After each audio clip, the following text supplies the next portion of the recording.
Here's what the founder of Uber taught me about raising capital. The guy who's raised billions of dollars in funding personally mentored me in my companies that let me raise millions of dollars, not only for my own companies, but close to $600 million for companies I advise and invest in. And I want to take all of that, even if you feel like I don't have a network. How am I supposed to find these people? How do I get introduced to investors?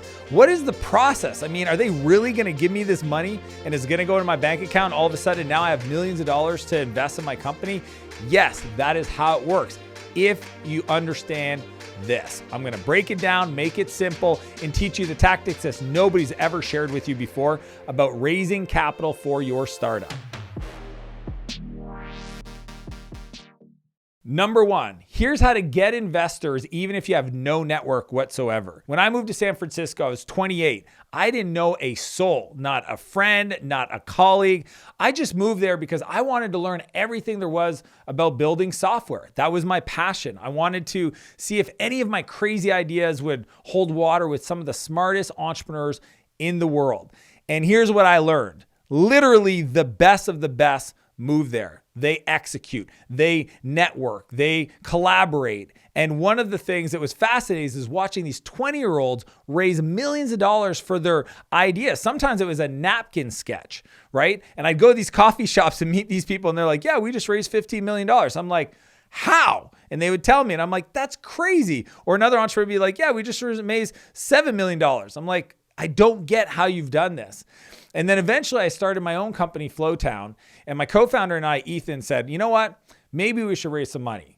So we decided to put a pitch deck together and start talking to people in the ecosystem. We reached out to my buddy, Nivi. We reached out to my other friend, Mark, and we just kept asking people, do you know any investors? Can you make the introductions?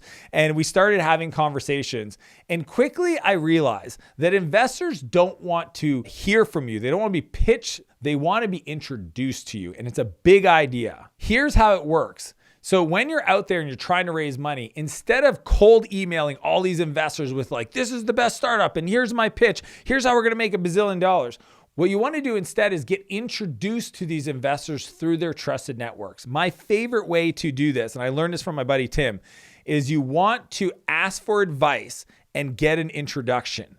So if you know there's people that have recently raised money from investors that you admire, if you make your list of investors, then you want to reach out to those entrepreneurs that recently took money from them, ask them if they've got 7 minutes to get on a phone call to talk about their experience, to give you advice. And they're going to do it because they remember what it was like when they first started. And through that process, if you do all the right steps in the conversations I'm going to teach you today, then they're eventually going to say, hey man, this sounds really cool. How can I help you? And in that moment, you can say, well, I noticed that this investor invested in your company. I'm wondering if you'd be open to making an introduction. And in that moment, that is your in. And the key is, and this is the ninja move I want to share with everybody, is you want to write the intro email for them. Do not allow a busy entrepreneur who's too busy to even respond to their own inbox, write an email introducing you to their investor. What I do instead is I'll craft it myself and I'll write it in a way that's very simple. I'll send it to the entrepreneur and I'll say, hey, here's an email that we've used with other investors. Feel free to edit and send it along the way. This way, even if you have no network, you can find people that have recently raised from investors that you want to talk to, ask for advice, make the spreadsheet, get that conversation going. And when they open the door, you can ask for an introduction using the language and the copy and the bullets that you want to share with that investors to really amplify the opportunity. 90% of the time, they'll take the meeting. Number two, you have to have a product demo that stops investors in their track. Here's how to do it. When I was starting my company, Clarity, I had this product that allowed entrepreneurs to get advice over the phone from other entrepreneurs. And it was really cool because essentially there was a marketplace and people would find experts. They would decide to request the call. The other person would accept it. They get on the call. That expert would get paid and the person would get the information, the knowledge, the wisdom that they needed to move their business forward. So I was like doing a lot of these calls with different entrepreneurs and doing the demos. And eventually I realized that I had a process for demoing my product that just dropped the mic. And this is what I did. I Ubered my way to Sand Hill Road. This is the street where literally there's hundreds of VCs that have their head offices in Silicon Valley. And I went to each VC that I had known in my previous fundraising process. And I just asked them, hey, do you want to see my new product? And of course, they're like, yeah, you just sold your company. I'd love to see what you're working on now. And I would go into their office and I had the app ready to go on my phone. I would say, go to clarity.fm, and they would go there. It would prompt them to connect to Facebook. They would connect to Facebook Connect. It then created a profile on the back end of my phone. I would click the phone. It would call their number because it got it from Facebook.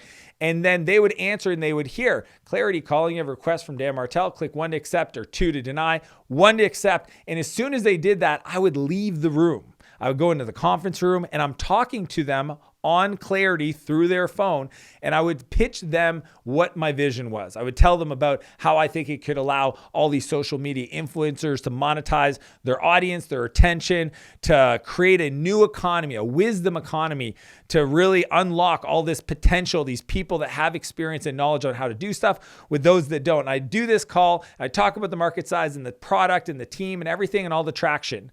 And then I would hang up and I would go back into their office and I would say, check your email. And they'd be like, why? And when they open up, it would say, you got a Clarity payment. And it would show the amount of time we'd talk and the amount of money. I just paid them $1 a minute. And it would say, this is available for you to download on PayPal. And in that moment, I would go, pretty cool, right? And they'd be like, holy moly. And I was like, okay, now I got to go. I got another meeting. But yeah, I just wanted to show you the prototype, the demo, follow up. Let's talk on email, what you think. And then I would leave. And that's what I think every entrepreneur needs to understand is when I'm going to meet with an investor and they go, all right, tell me what you're working on. Show the demo. Okay. It's a show, don't tell. You don't want to tell them about how great your product is. Show them how great your product is by having a demo that is orchestrated, that is designed to get them to go, holy crap, that's the coolest thing I've ever seen. We did this with Flowtown. I've done this and coached so many entrepreneurs to make sure that in the right moment, you drop the mic and the demo just sells the investor themselves. The rest of the questions are going to come up, but the product demo is the most important to get right. Now, if you want a tip, go watch how the best in the world have done this. You know, Dropbox and Airbnb and so many have their pitch videos available online on YouTube, from the YC demo days to TechCrunch 50 events. All the best startups have a pitch deck. You can go watch all of Steve Jobs' videos, but I want you to go watch the best of the best. Drop the mic on the product demo to inspire you to think through how you tell your product story. Number 3, getting oversubscribed in your fundraising process so you can overcome investors' biggest objections. Here's what it is. When you're meeting with an investor, their biggest fear is for them to give you money and you not be able to raise the rest of the round that you're going to need to grow the business. They don't want to be the person holding the bag when you run out of money and they come back to you and they go, hey, I know we were supposed to get to this level of success or this amount of traction and we haven't gotten there. Could you write me another check? Like, no investor wants to be there. They want to know that you've gotten other people excited about the idea and they're supporting your fundraise. So the way you do this is you have the conversations, you get the introductions, you meet with the investors, you do the demo that blows their minds, gets them excited and want them to participate. But the language you use is critical. So what you want to do is when you're communicating is come off with a sense of confidence, a sense of urgency, a sense of like, this is 100% going to happen. And what you do is you ask this question. This will change the game on how the investor sees you. Is you want to communicate to them and say, hey, it's very likely that we're going to get oversubscribed. And I'm just curious, when you invest, what level of commitment do you typically make? Because that'll allow us to understand how we design the composition of our round. Write that down, okay? You want the investor to think we are going to be oversubscribed, and we need to understand your level of commitment you usually make when you invest. Is it 50K? Is it 100K? Is it 500K? Because when we're deciding the composition of the round, you may or may not have an allocation. And if you use that language, it really sets the frame like, I'm going to get this round done. I'm going to raise this money. And I'd like for you to be involved, but if you don't tell me at what level you want to be involved in, you may get kicked out of the round, which happens to investors all the time. So here's my tip. Ask yourself, have I practiced this? Have I sat down and role play with my co-founder? Do I know when to ask that question? What will I see from the investor in regards to their excitement or their interest, to make that a very logical question and to write it down and almost come across with the level of confidence and certainty that this round is going to get done. Those are the 3 strategies that the founder of Uber taught me on raising rounds in record time. You want to make sure that you're getting introductions to investors from entrepreneurs that they've recently given money to. 2, you want to make sure that you have a product hook in your demo that stops them in their tracks.